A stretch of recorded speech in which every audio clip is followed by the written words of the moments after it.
terrifying thing is, and women should know this, is like the guys that are just out for a good time, they're not much fun. And they're a lot worse than you think. And the worst of them are so much worse than you think that if you ever got to look inside their mind, you would never recover. People who haven't found their calling is that they're not noticing it in its micro manifestations. There's going to be certain things that grip you and disturb you.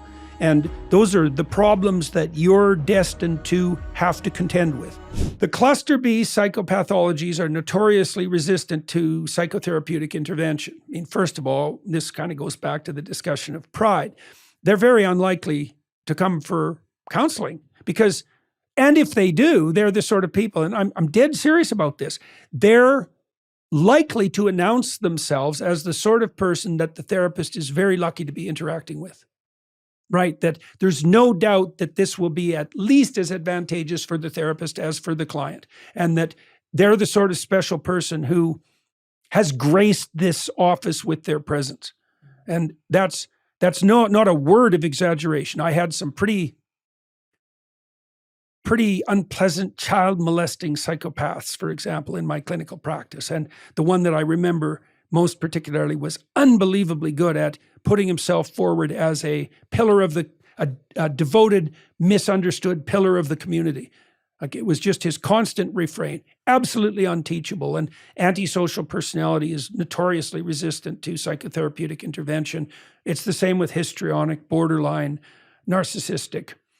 It's unbelievably stable personality trait. What's your aim and potential target with an individual like that? Like, where could your practice even take someone? Well, what I did try when I had those people, and that was often court mandated, and I think court mandated psychotherapy is a contradiction in terms because you have to come there voluntarily for it to work.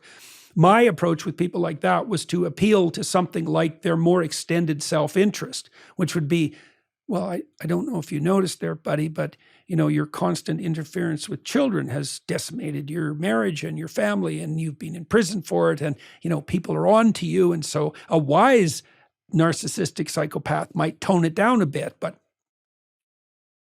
I wouldn't claim for a moment that had any effect whatsoever.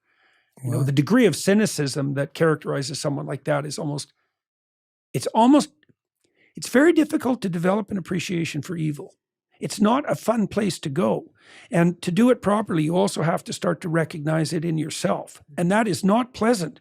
And as I said, for example, the naive empathic types, they really do believe that most of the criminals are misunderstood victims. And what's terrible about that is that some of the criminals are misunderstood victims. There are people in prison who, under duress of various sorts, made one extremely stupid mistake and ended up seriously punished for it. Okay, so let's just put those people off the table. We can ignore them.